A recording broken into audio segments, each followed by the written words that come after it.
Olá pessoal, bem-vindos ao curso de Álgebra Avançada 1. Eu sou o Daniel Miranda, para quem não me conhece ainda, e eu vou ser o professor de vocês neste curso.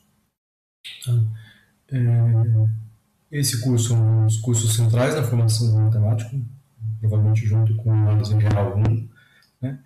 E ele tem dois grandes objetivos, dois grandes pontos centrais, que são os estudos dos espaços vetoriais e o estudo das transformações lineares, em especial dos teoremas de estrutura sobre transformações lineares, né? Os teoremas das formas canônicas de Jordan e o teorema da forma racional, que serão os teoremas com os quais nós encerraremos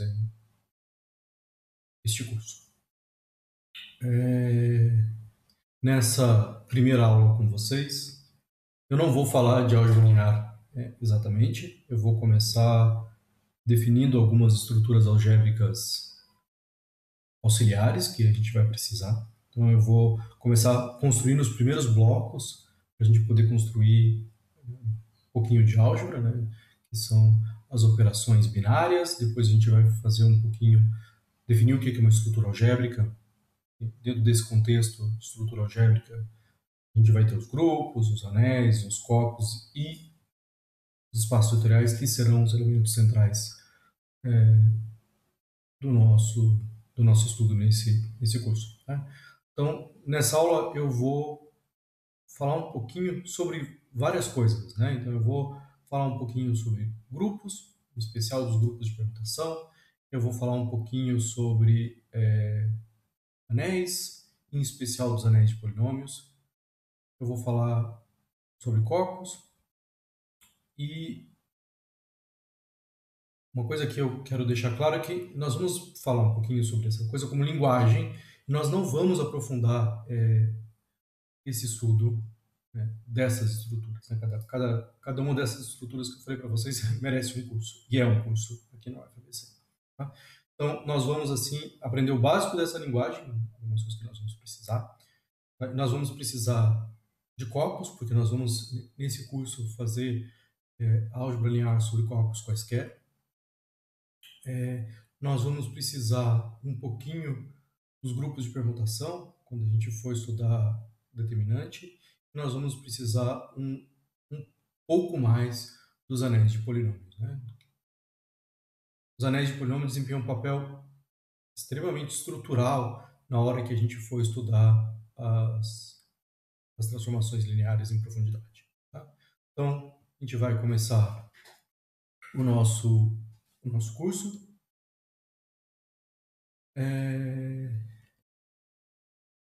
E a gente vai começar o nosso curso falando das operações binárias. Tá? As operações binárias são um conceito extremamente geral, mas ao mesmo tempo extremamente simples. Né? Elas generalizam a ideia das operações que a gente está acostumado desde que a gente foi alfabetizado, né? A operação de soma, a operação de multiplicação, né? Por exemplo, nos números reais, né? Ou nos números inteiros. Né?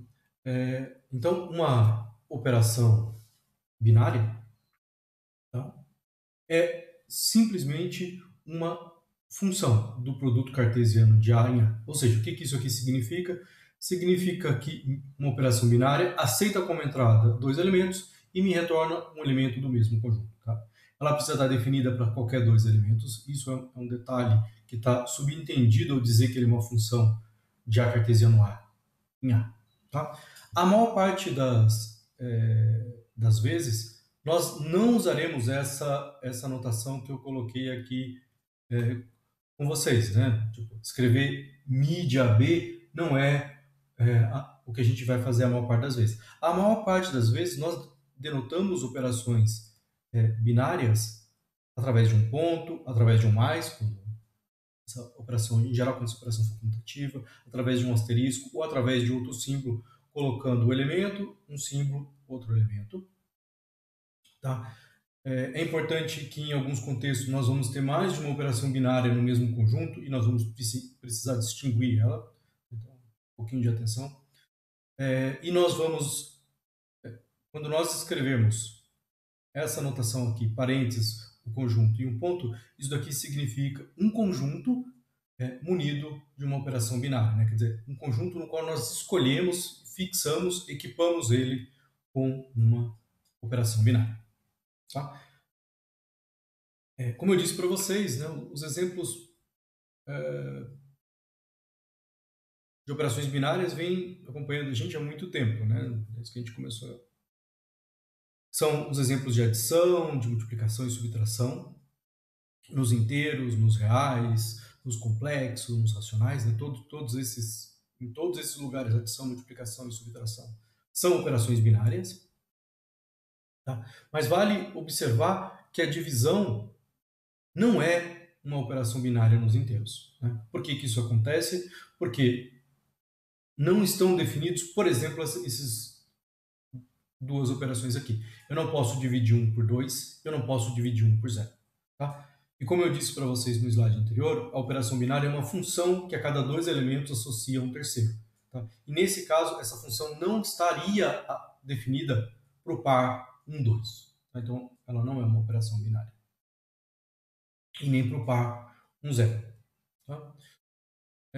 Outro exemplo de operação binária interessante é quando a gente olha só nos inteiros positivos, também a adição, a multiplicação, e nesse caso também a exponenciação é um exemplo de operação binária. Tá? Outro exemplo que eu gostaria de falar com vocês, que é talvez o exemplo mais importante, o exemplo, diria, paradigmático do que é uma operação binária, é a composição de função. Então, o que é a composição de função? Né? Então, primeiro, para ver ela como uma operação binária, a gente precisa dizer aonde ela está definida. Tá? E nesse caso, o lugar onde ela está definida, que eu vou denotar por x elevado a x, tá? X elevado a x para a gente significa as funções que saem de x e chegam em x. A gente vai usar essa notação bastante nesse curso. Tá? É uma notação que a gente vai carregar por bastante tempo. Então, x elevado a x são as funções que saem de x e chegam em x. Tá? Então, nesse lugar aqui, a gente pode definir uma operação. Uma operação nesse lugar pega duas funções e me dá uma outra função. Como que ele faz isso? Ele faz isso fazendo a composição. Então, eu pego duas funções, f, g e f nesse caso, e eu faço a composição g de f, obtendo de novo uma função. Isso daqui é uma função binária, porque por qualquer duas funções eu vou obter uma terceira função. Um outro exemplo de operação binária que não é o jeito que a gente enxerga isso usualmente, né? É a interseção e a união. Né? Nesse caso aí, só para deixar claro, né? Para definir a operação binária, eu preciso deixar claro qual é o domínio dessa operação binária, que nesse caso é o conjunto das partes, o conjunto de todos os subconjuntos. Né? Então, dado dois subconjuntos de x, eu posso definir uma operação que é a interseção, né? E veja que essa operação de interseção, para qualquer par A e B, tá? Ela me define um novo conjunto que também pertence ao conjunto das partes de x, que é o conjunto A inter B. Tá? Então, esses aqui são exemplos de operações binárias. Há um monte de exemplos de operações binárias, eles aparecem nos mais diversos contextos. Mas eu queria escolher alguns exemplos aqui. A ideia dela é generalizar as operações algébricas com as quais a gente está acostumado, mas elas também funcionam em contextos um pouco mais amplos. Tá? Uma coisa interessante sobre operações binárias, principalmente quando eu estou trabalhando num conjunto que tem um número finito de elementos, né? Se eu tiver num conjunto com um número finito de elementos, eu posso representar a operação binária através de um dispositivo de uma matriz, ou de uma tabela, chamado tabela de Kane. Tá? Vou dar um exemplo para vocês, que é imaginar que eu tenho um conjunto só com dois elementos. Né? Esses elementos são pares e ímpares. Tá? Então, na verdade, isso daqui também vai ser um conjunto, é o conjunto dos números pares, isso aqui é o conjunto dos números ímpares. Né? Então, eu tenho um conjunto que tem dois elementos que também são conjuntos pares e ímpares, e eu vou somar esses conjuntos Então, se eu pegar qualquer elemento de um conjunto par e um elemento de um conjunto ímpar, e eu somar eles, eu vou obter um elemento do conjunto ímpar. Se eu pegar dois elementos do conjunto par e somar, eu vou obter um elemento do conjunto par. Tá? Veja, como aqui o meu conjunto A tem dois elementos, né?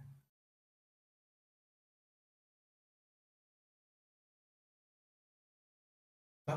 Para definir uma função daqui para cá, eu preciso saber o que acontece em 4 lugares. Né? Eu preciso saber o que acontece nos pares PP, PI, IP e PP. Né? Se eu conhecer o que acontece nos 4 lugares, o que acontece para essa operação nos 4 lugares, né?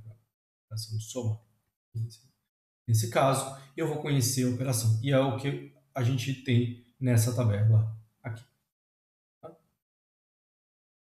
Nós podemos olhar para as tabelas de Cayley de um ponto de vista contrário. Né? Ali eu estava representando uma operação que eu já conhecia. Eu posso olhar para isso aí também como uma definição de uma operação. Né? Então, se eu souber num conjunto finito a tabela de Cayley, eu conheço a operação. Então, se eu escrever uma tabela de Cayley, eu estou definindo uma operação binária. Tá? Então, só para dar um exemplo para vocês, na verdade eu tenho 3 exemplos aqui, né, que são os seguintes. Eu vou definir a operação Mi1, Mi2 e Mi3 por essas 3 tabelas aqui. Tá? Mi1 é definido de modo que o produto de A com A seja A, o produto de A com B seja C, e o produto de A com C seja B, e assim por diante. Já Mi2 é definido de modo que o produto de B com A seja B, de B com B seja C, de B com C seja A. E o produto de Mi3 é definido de modo que o produto de B com B seja B. Veja que eu consegui definir aqui, de modo a que o produto de B com B assuma todos os valores possíveis. Eu posso definir a operação com qualquer, praticamente, com qualquer liberdade, com muita liberdade aqui. Né? Então, um modo de construir operações binárias é especificar os seus valores, né? Principalmente quando você está em conjuntos finitos. Ok. Tá? Uma coisa interessante sobre as operações binárias é que eu posso carregá-las para outros conjuntos. Eu vou dizer como para vocês. Tá? Imagina o seguinte. Tá? Então, imagina que eu tenho aqui um conjunto A, né, que tem alguns elementinhos aqui, tá?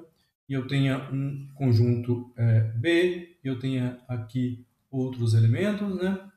Tá? E eu vou supor que esse conjunto A aqui é munido de uma operação binária. Então, A tem uma operação binária, mas eu não estou supondo que B tem uma operação binária. O que eu quero fazer é construir uma operação binária em B. Mas eu vou supor que eu tenho uma objeção, estou chamando aqui de φ, entre A e B. Tá? Então, se eu tiver uma operação binária em A e tiver uma objeção, eu vou conseguir carregar essa operação para o conjunto B. E como que a gente faz isso daí? A gente faz isso do seguinte modo, né? Imagina que eu pegasse 2 elementinhos aqui, né? Um elementinho aqui eu vou chamar de A, vou pegar um outro elementinho aqui que eu vou chamar de B. Né? Então eu tenho os 2 elementos A e B. A e B eu sei multiplicar, né? Eu sei quem é o produto de A com B, porque em A eu tenho uma operação binária. Tá? Mas, quando eu olho para quem aqui, vamos imaginar que esse elemento aqui é a imagem do A, e esse daqui, né, é a imagem do B pela objeção, né? Então é mapeado 1 a 1. Mas eu não sei fazer o produto de φ de A com φ de B. Tá? Eu não consigo fazer esse produto aqui. Eu não sei o que ele significa, porque em B eu não tenho nenhuma operação. Tá? Então o que eu faço é definir essa operação de uma maneira inteligente. Em vez de fazer o produto aqui, eu pego esses 2 elementos que estão aqui, trago para cá, através de A e B, faço o produto aqui e levo de volta. Ou seja, eu defino isso daqui como sendo φ de A, B. Tá? Veja que isso aqui está bem definido. Né? Apesar de eu estou definindo essa operação asterisco aqui, a partir da operação ponto. E a operação ponto, eu sei o que significa. Tá? Isso daqui é o que a gente chama de induzir uma operação. Tá? É uma construção extremamente elementar, mas ao mesmo tempo ela é extremamente significativa e ela aparece em diversas áreas da matemática, não só na álgebra linear, ela aparece na topologia, na geometria, é um tipo de construção de que, como a gente pode muitas vezes definir alguma operação, um outro conjunto, a gente pode fazer isso através da operação induzida. A gente vai ver que ela aparece diversas vezes, pelo menos nesse curso, mas depois eu espero que vocês também enxerguem como ela aparece, esse bloquinho elementar aparece em diversos outros lugares. Tá? Aquele desenho tosco que eu fiz para vocês pode ser muito melhor entendido através de um diagrama, tá? Que a gente vai chamar de diagrama comutativo. Tá? Então, eu vou explicitar o que eu quero dizer com isso. Tá? Então, o que eu estou supondo? Eu estou supondo que eu tenho, naquela construção que a gente fez, que a gente tinha uma operação binária. Então, eu tenho uma função que vai de A cartesiano A em A. Tá? E eu estou supondo também que eu tenho uma φ, uma função bijetiva de A para B. Tá?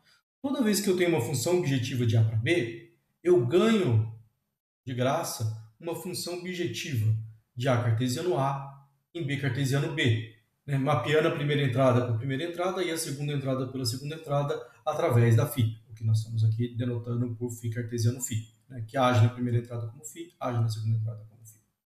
Ok?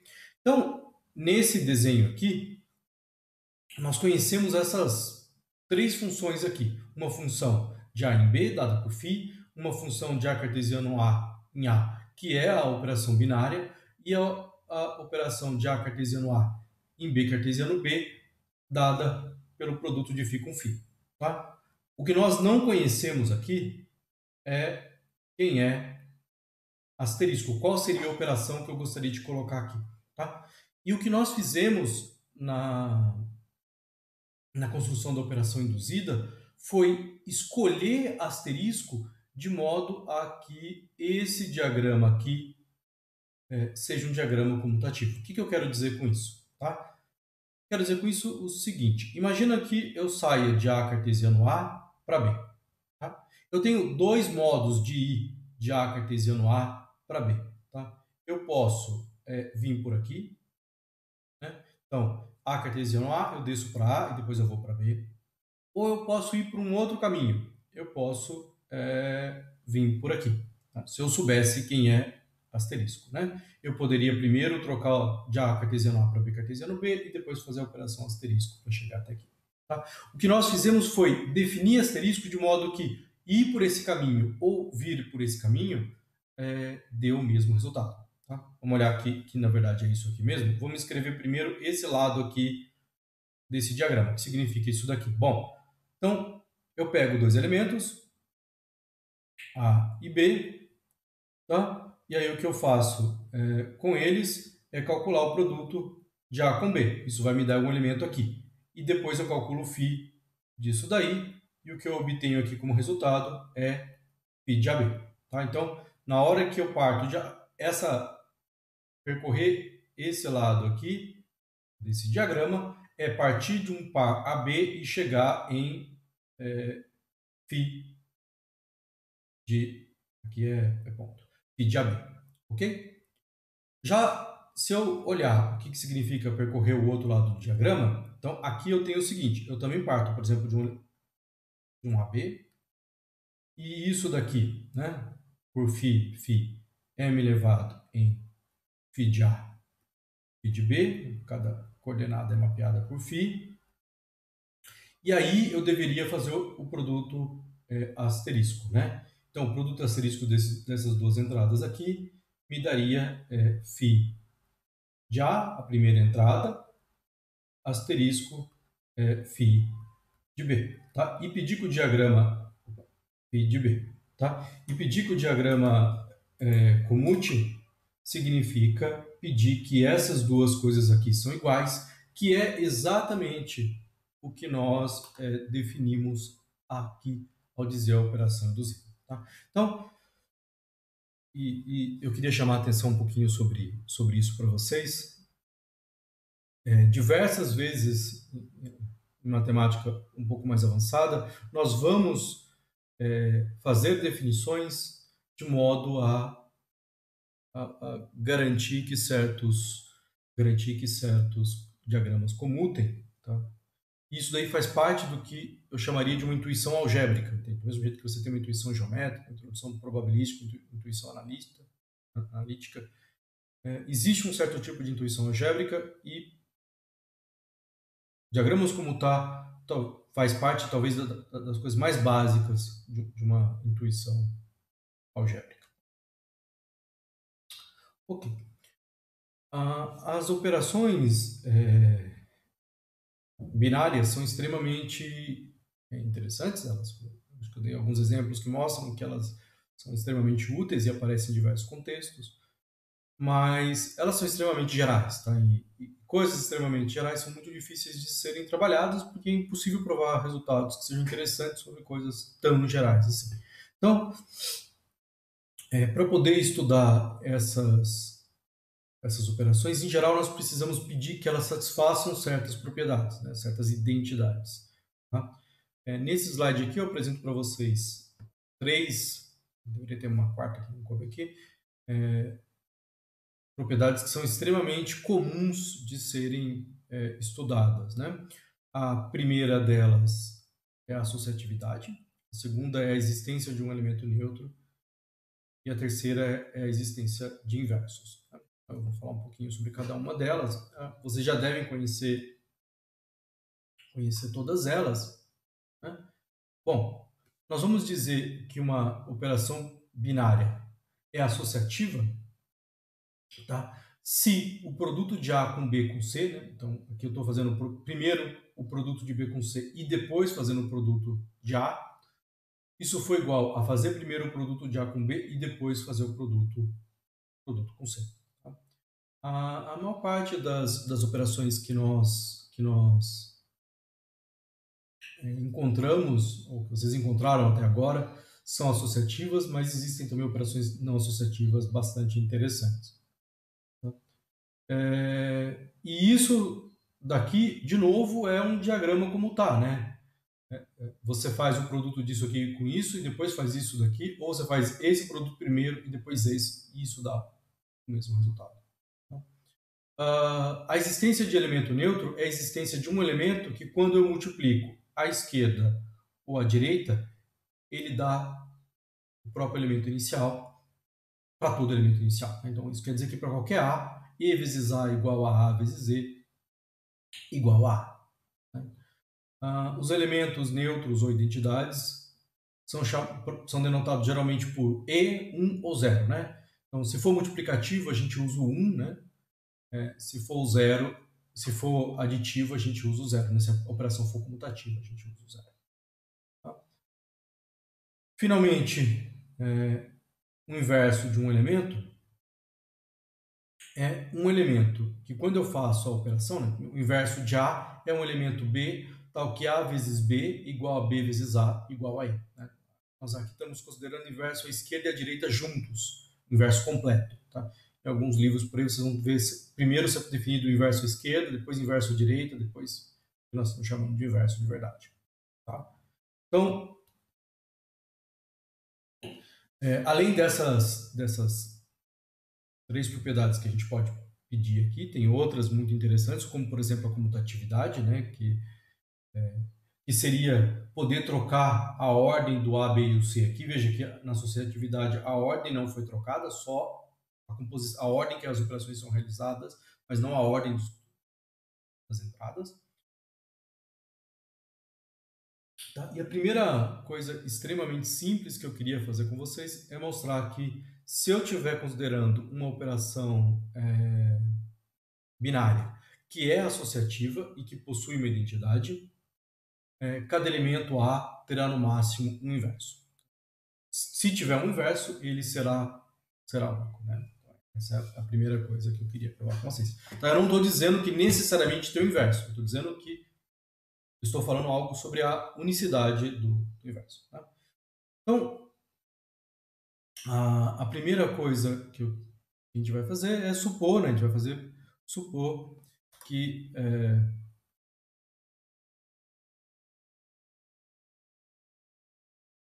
que B e B' sejam inversos de A. Então, estou supondo que a gente tem dois inversos, né? B e B'. O que significa isso? Isso daqui significa que A vezes B é igual a B vezes A, que é igual a E, né? Ele é o inverso de um dos lados. E também significa que A, B' é igual a B' A, que é igual a E. Né? Então, isso daqui é o que significa o fato de que B e B' são inversos de A. Ok? Em particular, a partir dessas duas identidades aqui, eu tenho uma coisa muito interessante, que é o fato de que A vezes B é igual a B', porque ambos esses dois produtos aqui são iguais à identidade. Tá? E agora o que eu vou considerar? Eu vou considerar quem é o produto. Vou considerar esses dois produtos aqui. Vou considerar o produto B, AB, tá? E o produto B, A, B'. Tá? A primeira coisa que eu observo para vocês é que esses dois produtos aqui também são iguais. Tá? Por quê? Porque AB e a B' são a mesma coisa. Tá? Então, B vezes uma coisa e B vezes a mesma coisa tem que ser igual. Tá? A operação binária retorna o mesmo resultado para dois pares de elementos, ela é uma função. Tá? Agora, como nós estamos numa operação, nós estamos supondo, né, que a operação é associativa, tá? Nós podemos trocar a ordem desses parênteses aqui. Tá? Então, nós podemos escrever isso daqui, tá? Como sendo B, A, B, se a gente quiser. E do outro lado também, a gente consegue escrever isso daqui como sendo B, A, B'. Ok? A gente só pode fazer isso daqui porque a gente está supondo que a operação binária é associativa. Agora, B vezes A gente sabe que é E. Tá? Então, isso daqui é a mesma coisa que E vezes B. B vezes A gente sabe que é E. Isso aqui é E B'. Tá? Agora, E vezes B a gente sabe que é B. E E vezes B' a gente sabe que é B'. Então, dessa forma, a gente tem que B igual a B', que é, e isso garante para a gente a unicidade do inverso, se ele existir. Então, ok. Por que a gente estuda operações binárias, né? A gente estuda operações binárias para construir coisas interessantes, né? Como, por exemplo, os espaços vetoriais. Vocês já viram espaços vetoriais. No espaço vetoriais, a gente tem duas operações binárias. Né? A gente tem a soma de vetores e a gente tem uma operação que envolve uma coisa de fora, envolve os escalares, mas é uma operação binária envolvendo escalares e vetores. Não é bem uma operação binária.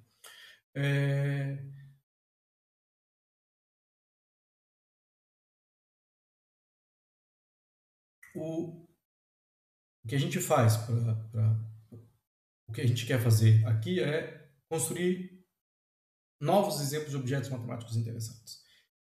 Uma família interessante desses objetos são o que a gente chama de estruturas algébricas. Né? Estruturas algébricas são lugares onde a gente pode fazer operações. Então, uma estrutura algébrica vai ser um conjunto não vazio com uma coleção de operações, tá? E essas operações podem ser binárias, mas elas poderiam também não ser binárias, elas poderiam envolver mais termos, n-áreas, mas o geral é que elas sejam binárias, e que satisfazem certas propriedades, que satisfazem um conjunto de identidades, que a gente vai chamar de axioma. Tá? Então, tipicamente, pedir que é comutativo, pedir que é associativo, pedir que tal coisa seja igual a outra coisa. Tá? Tá? Já chama a atenção, como eu falei para vocês, que em algumas estruturas algébricas nós temos um conjunto auxiliar, como por exemplo, quando a gente vai definir espaço vetorial, a gente tem que ter um corpo, como o caso dos reais, né? Ou dos complexos, que a gente chama de escalares.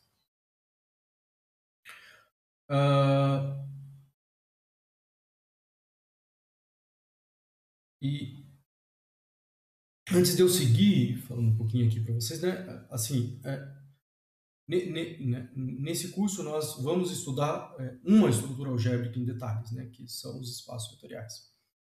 Mas para poder fazer esse estudo nós vamos usar alguma linguagem de outras estruturas algébricas, como por exemplo os grupos, os corpos e os anéis. Tá? Então, só para a gente não se perder, esses são exemplos de estruturas algébricas. A gente vai isso aqui é só um panorama inicial. Né? Nós vamos ver exemplos de estruturas algébricas em detalhes. Em cada uma delas nós vamos gastar um tempinho. Então, por isso que eu não vou apresentar exemplos delas agora. Eu vou deixar para apresentar exemplos muito mais em detalhes de cada uma delas depois. Tá? Uma outra coisa que faz parte da linguagem básica que a gente tem que ter é o que é um homomorfismo. Tá? E homomorfismo aparece em todos os lugares, tá? Aparecem, de novo, em toda a matemática. O que eu estou fazendo com vocês aqui é uma linguagem básica que é comum e usada em diversos lugares. Quando você começa a enxergar essas similaridades, a matemática começa a dialogar e criar pontes entre por exemplo, topologia, probabilidade e álgebra. Tá? E o homomorfismo são as transformações entre duas estruturas, por exemplo, entre espaços vetoriais, entre corpos, do mesmo tipo, tá? E que preserva as operações. Tá? Então, se eu tenho uma operação de produto, o meu homomorfismo tem que preservar essa operação de produto. Se eu estou, por exemplo, num espaço vetorial, onde eu tenho duas operações, o meu homomorfismo tem que preservar essas duas operações. Então, o homomorfismo vai ter que preservar a soma de vetores e a multiplicação por escalar. E nesse caso aí, como vocês devem lembrar de álgebra linear, um homomorfismo é uma transformação linear. Tá? Então, os homomorfismos de espaços vetoriais, que vão ser um dos objetos importantes para a gente estudar aqui, são as transformações lineares. Tá? Só para chamar um pouquinho a atenção de vocês, que, em geral, estudar um objeto matemático é sempre estudar o objeto e suas transformações. Tá? Quando você vai estudar álgebra linear, você vai estudar os espaços vetoriais e suas transformações lineares. Quando você vai estudar topologia, você vai estudar os espaços topológicos e os seus morfismos, que vão ser funções contínuas. Tá? Não que isso vai ser relevante aqui, mas acho que isso ajuda vocês a criarem pontos. Tá? Então, só para deixar, é uma definição meio geral demais, porque eu não queria colocar todos os detalhes aqui, mas o que importa para a gente agora é ter ideia do que essa linguagem quer dizer. Então, um homomorfismo vai ser uma função entre dois conjuntos do mesmo tipo de estrutura e que preserva as operações dessa estrutura. Por exemplo, se você tiver só uma operação, né?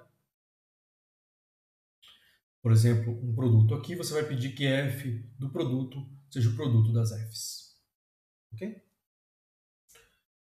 Uma observaçãozinha é que a gente tem alguns elementos do conjunto que são distinguidos, né? Que a gente vai chamar eles de constantes, né? Que são os elementos neutros, aditivos, de uma operação, de outra operação e tudo demais. E os homomorfismos também devem preservar esses objetos distinguidos. Então, se tem uma identidade numa estrutura, o homomorfismo tem que levar a identidade da primeira na identidade da segunda. A gente vai ver mais detalhes disso daqui na frente. Bom, então, como eu disse para vocês, eu queria introduzir uma linguagem um pouco abstrata, logo no início, para a gente poder agora estudar alguns exemplos que vão ser bastante relevantes para o nosso curso, não são os elementos centrais, mas eles vão desempenhar um papel. E o primeiro exemplo de estrutura algébrica que eu queria trabalhar com vocês é o grupo. Né? Isso vai ser estudado num outro curso, mas a gente vai precisar de um mínimo de linguagem disso. Tá? E o que é um grupo? Um grupo é uma das estruturas algébricas simples. Né? Uma das coisas que você tem é que ele é equipado apenas com uma operação binária, então a gente só tem uma operação, que é o produto no grupo. Tá? E essa operação binária, ela é associativa, ela tem elemento neutro, ela tem elemento neutro e ela tem inverso. Então, o grupo é um conjunto com uma operação binária, associativa, que tem elemento neutro e que tem inverso. Tá?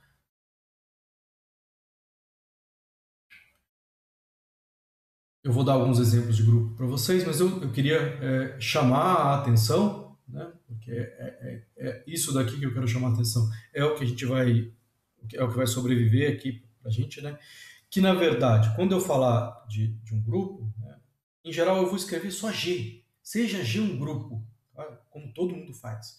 Mas na verdade um grupo não é só um conjunto, tá? Ele é o conjunto e a operação e a exigência de que essa operação satisfaz os axiomas, ok? Também quero chamar a atenção que muitas vezes, quando nós tivermos um lugar aditivo, comutativo, nós vamos usar mais para a operação do grupo e menos G em vez de escrever G a menos 1. Tá? Então, a gente usa G a menos 1 como inverso em geral, mas quando for comutativo, o mais usual é escrever menos G. Ok. Exemplos de grupos, né? Os inteiros, com adição, os racionais, com multiplicação, desde que eu não tenha o zero, porque o zero não teria inverso. Tá? Os números complexos, diferentes de zero com multiplicação.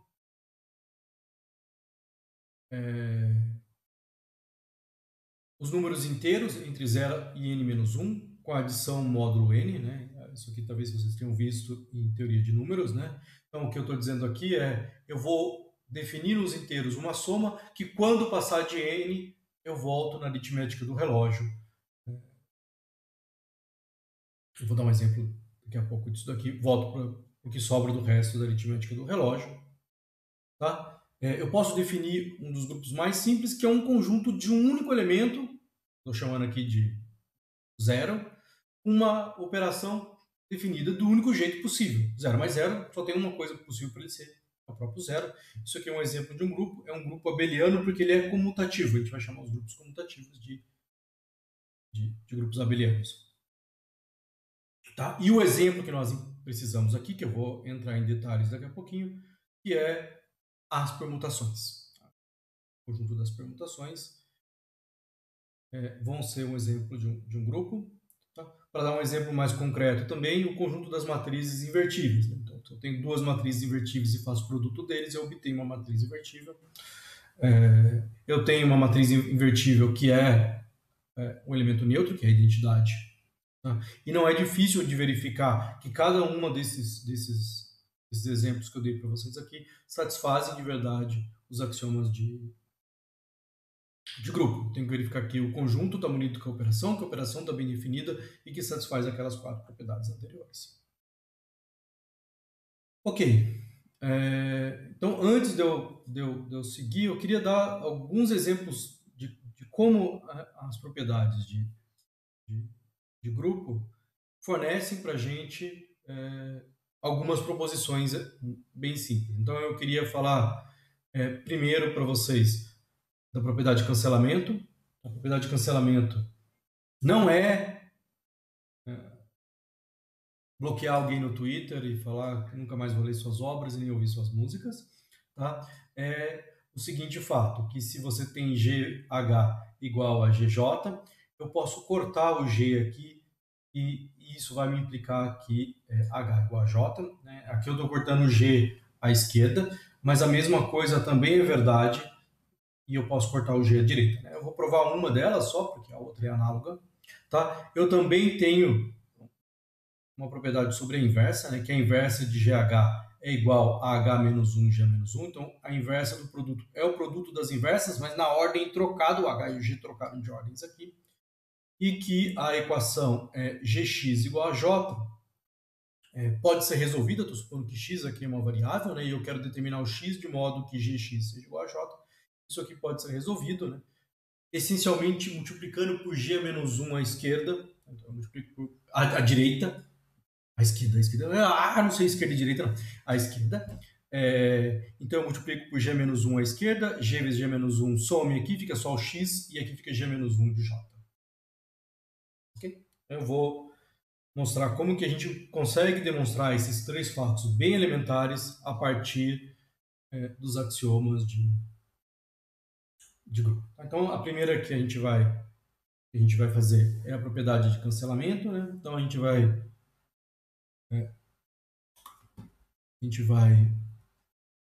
supor inicialmente, né, que eu tinha aqui G, só olhar direitinho o que eu tinha feito, GH igual a GJ. GH seja igual a GJ, né, e o que a gente vai obter é que H igual a J. Tá? Então, a ideia toda aqui é que eu posso multiplicar. Tá, a primeira coisa que eu posso observar, né? Primeira coisa que eu tenho que observar é que existe G a menos 1, existe o inverso de G, tá? Ok. G vezes G a menos 1 é igual à identidade, né? Porque isso aqui é um dos axiomas de grupo, tá? A segunda coisa que eu tenho que observar com vocês é que G a menos 1, quando eu faço esse produto G a menos 1 de H, isso daqui é G a menos 1 de G J. Isso aqui é bem óbvio, mas o óbvio precisa ser dito, porque GH e GJ são a mesma coisa. Então, para fazer o produto de uma coisa com a outra, e eu vou fazer o produto dela com ela, com a mesma coisa anterior, tem que dar o mesmo resultado, né? Os iguais podem ser substituídos sem alterar nenhuma forma, né? Então, eu tenho isso daqui, e agora, como eu estou num grupo, eu tenho associatividade, né? Tendo associatividade, eu posso escrever isso daqui como G a menos 1 de G, H, isso daqui vai ser igual, né? Também pela associatividade, a isso daqui de J. Isso aqui dá E vezes H, que é igual a E vezes J, H igual a J. Ok? Então, isso daqui mostra a propriedade do cancelamento. Quero mostrar para vocês, então, a outra propriedade, que é a propriedade da inversa. Né? Então, o que eu quero fazer com vocês é mostrar que G H a menos 1, isso daqui é igual a H menos 1, G a menos 1. Tá? E eu vou mostrar isso aqui para vocês do seguinte: a gente sabe que o inverso é único, então tudo que eu tenho que fazer é calcular isso daqui, calcular H menos 1 de G menos 1. Eu vou calcular o produto disso aqui com GH. Tá? E ver que isso aqui dá identidade. Porque se isso acontecer, tá? Se esse produto der identidade, pela unicidade do inverso, eu vou ter que isso daqui é o inverso, então isso daqui é igual a isso aqui. Okay? Então, é só abrir isso daqui usando essencialmente a associatividade. Né? Então, Eu posso trocar as ordens aqui, eu posso ficar com H-1 e fazer esse produto aqui, G-1 de G, vezes H,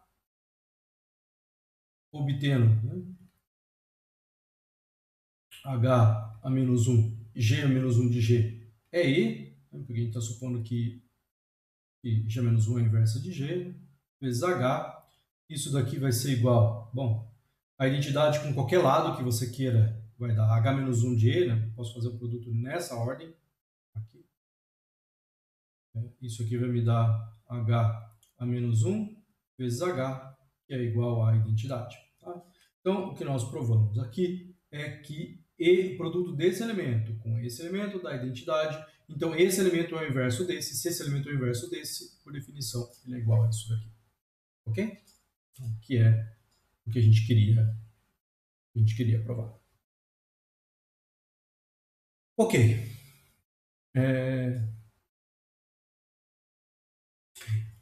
Então, eu vou falar um pouquinho agora com vocês do exemplo de grupo que vai desempenhar papel na álgebra linear, que são os grupos de permutação.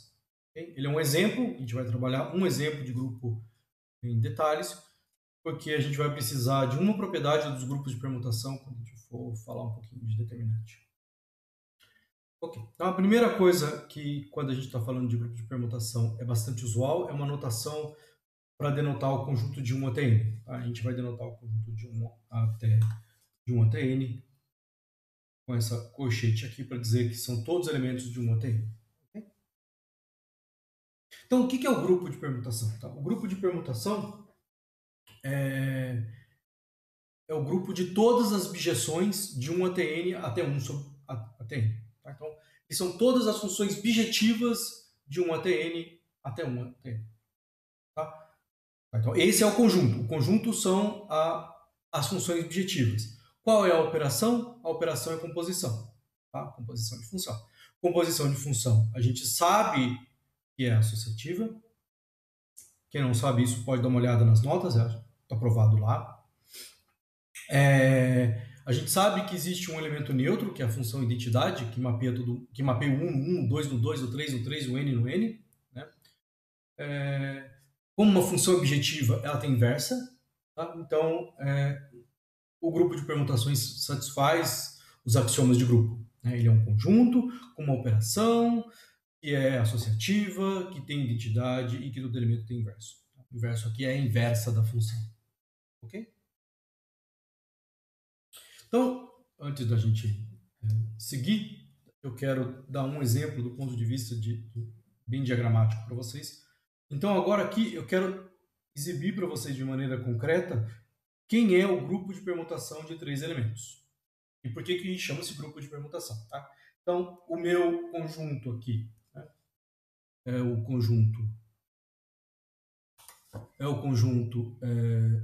1 até 3, denotado dessa maneira aqui, que significa 1, 2, 3, né? Esse é o nosso conjunto aqui, tá? O grupo de permutação são todas as funções desse conjunto nesse mesmo conjunto que são objeção. Tá? Então, ele não pode... Todo mundo desse lado aqui tem que receber uma flechinha e uma única flechinha. Ok? E quantas transformações entre 3 elementos para 3 elementos nós temos? Bom, nós temos 6. Tá? Em geral, nós temos n fatorial. Vocês devem ter visto lembrar disso em pé. Né? Então, nós temos a identidade, que leva o 1 no 1, o 2 no 2, o 3 no 3. Nós temos uma coisa que nós vamos chamar de 1 com 2. Depois eu vou explicar o que significa isso. Mas isso daqui significa que 1 elevado no 2 e o 2 elevado no 1. 1 elevado no 2 e o 2 elevado no 1. Essa daqui que significa que o 2 elevado no 3 e o 3 elevado no 2. E o 1 é deixado fixo, aqui o 1 é fixo, né? E aqui o 3 é fixo. 1 elevado no 3, 1 elevado no 3 e o 3 elevado no 1 e o 2 é deixado fixo. Nós temos o 1, 2, 3, né? Nesse caso, o 1 elevado no 2, que é elevado no 3, que é elevado no 1. Né? Então, o 1 elevado no 2, o 2 elevado no 3 e o 3 elevado no 1. E nós temos o 1, 3, 2, que é que o 1 elevado no 3, 1 elevado no 3, o 3 elevado no 2, o 3 elevado no 2 e o 2 elevado no 1, o 2 elevado no 1. Ok? Eu vou explicar essa notação aqui para vocês também. Tá? Então, esse daqui é o exemplo do grupo de permutação de 3 elementos. Tá? Ele tem 6, em geral, eles têm n fatoriais, elementos. Eles são um conjunto de todas as bijeções de n elementos para n elementos. Ok? Então, ali atrás, a gente já viu isso, mas então a gente vai aproveitar aquele desenho para definir o que a gente vai chamar de cassículo. Né? E o cassículo são exatamente aquele fenômeno que a gente viu lá, que 1 é elevado no 2, que é elevado no 3, que é elevado no 4, que é elevado no 1. Tá? Esse tipo de comportamento gera um ciclo.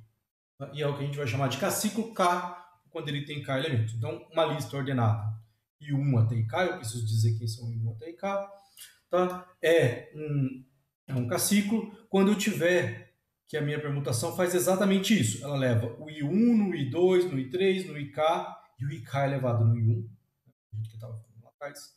E todos os elementos que não aparecem são deixados fixos. Como aqui, né? Isso aqui é um 2 ciclo, 1 elevado no 2 que é elevado no 1, e o 3 é deixado fixo. Aqui eu tenho um 3 ciclo, 1 elevado no 2 que é elevado no 3 que é elevado no 1. Aqui não tem ninguém fora da lista para deixar fixo. Ok? Então ali nós tínhamos exemplos de 2 ciclos e de 3 ciclos. Tá? E a propriedade essencial é o fato de esse elevado nesse, que elevado nesse, que elevado nesse, que elevado no primeiro. Ok?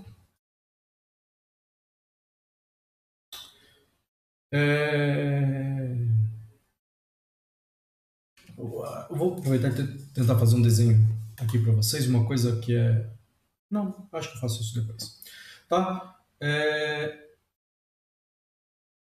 Uma coisa, alguns casos degenerados é o que acontece quando você tem um cassículo. Né? O que significa o ciclo K? Né? Isso significa que o K é elevado no K. E o resto? O resto é deixado fixo. Então, um ciclo K é um jeito de você escrever a identidade. Tá? Então, para qualquer K que você use, isso daqui é um jeito de você escrever a aplicação identidade. O K é elevado no K e todo o resto é deixado fixo. Então, todo mundo é deixado fixo. Tá? A gente vai falar, a gente vai definir o que a gente chama de um suporte de um cassículo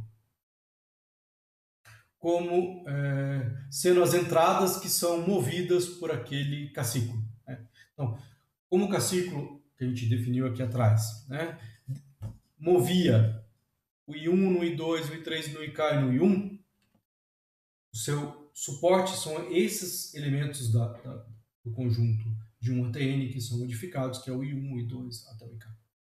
Ok? E o suporte de um cassículo K, a gente vai dizer que é só o elemento K. Ok? Tá? Então, repito aquele desenho, né? Só para a gente deixar tudo claro no exemplo do grupo de permutação de 3 elementos. Isso aqui é a identidade, a transformação que leva um no 1, o 2 no 2 ou o 3 no 3. Né? A gente também pode escrever isso daqui como sendo 1, né? O ciclo do 1, o ciclo do 2 ou um ciclo do 3. Tá? São 3 jeitos de escrever identidade. A transformação que leva o 1 no 1 e deixa todo mundo fixo, a transformação que leva o 2 no 2 e deixa todo o resto fixo, a transformação que leva o 3 no 3 e deixa todo mundo fixo. Tá? Aqui eu tenho um 2 ciclo, que leva o 1 no 2 e o 2 no 1. Tá? Nesse caso aqui o suporte é 1 e o 2. Aqui eu tenho um 2 ciclo, cujo suporte é o 2 e o 3. Aqui eu tenho um 3 ciclo, cujo suporte é 1, 2 e o 3. Ok? Como ficou claro no exemplo que eu acabei de dar para vocês ali atrás, né? As permutações não são representadas de modo único através dessa notação de ciclo. Tá? Por exemplo, um exemplo acontece quando eu estou trabalhando com um ciclo, né? Porque aí qualquer um ciclo é identidade, mas acontece também, por exemplo, no caso de dois ciclos, quando eu estou olhando para esse ciclo aqui, né? 1 elevado no 2 ou 2 elevado no 1. Eu poderia escrever isso daqui como sendo 2, 1. Tá? E o 2 elevado no 1 e 1 elevado no 2. Isso aqui são dois jeitos de escrever a mesma transformação. A transformação que leva 1 no 2 e o 2 no 1 e deixa o resto fixo. Tá? Então, a mesma coisa acontece quando eu considero, por exemplo, esses três ciclos aqui. Né? 1 elevado no 2, que é elevado no 3, que é elevado no 1. O 2 elevado no 3, que é elevado no 1, que é elevado no 2. Tá? De modo geral, transladar os ciclos, né? Ou seja, aqui está I1 até IK. E eu passar o IK que está no final para o começo da lista, ou passar o I1 que está no início para o final da lista, tá? Mudanças desse tipo aqui, vamos, por exemplo, olhar o que acontece quando eu passo o I1 que está no início para o final. Né? Então eu vou obter a lista nova I2 até o IK que é elevado em 1, representam a mesma transformação. Tá? Porque continua sendo que I1 é elevado no I2, bababá, e o IK elevado no I1. Tá? São dois jeitos diferentes de representar a mesma permutação. Tá? Então nós temos muitos modos de representar os mesmos ciclos. Tá? Então há uma ambiguidade aqui na hora de representar os ciclos. Tá? A gente poderia também, a gente não vai usar isso aqui, só queria chamar a atenção, representar as permutações dizendo quem são os valores de entrada e os seus valores de saída, dizendo para onde um vai, para onde o 2 vai, assim por diante, através de uma matriz. Né? Então, nessa matriz aqui, eu diria o 1 vai para o J1, o 2 vai para o J2, o 3 vai para o J3, o N para o Jn. Esse é um modo de você descrever todas as permutações.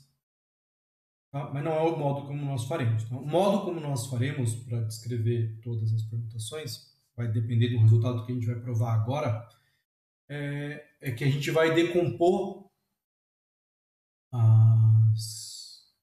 as permutações como produtos de ciclos. Tá? A gente vai ver que nem toda permutação é um ciclo. Né? Eu vou dar um exemplo aqui para vocês agora do que pode acontecer antes da gente seguir, mas elas vão ser sempre produtos de ciclo. Então, vou olhar com 4 elementos. Então, eu estou nas permutações de 4 elementos. Então, eu estou usando o 4 embaixo, eu acho. Espero que sim. Estou usando o 4 embaixo, né? Esse 4, que são as permutações de 4 elementos. Tá? E aí o que a gente faz é permutar os dois primeiros e permutar os dois últimos. Né? Então, estou dizendo que o 1 elevado 1, 2, o 3 e o 4, né? 1 elevado no 2 e o 2 elevado no 1. Tá? Então, mas por outro lado, eu também tenho que o 3 elevado no 4 e o 4 elevado no 3. Né? Então,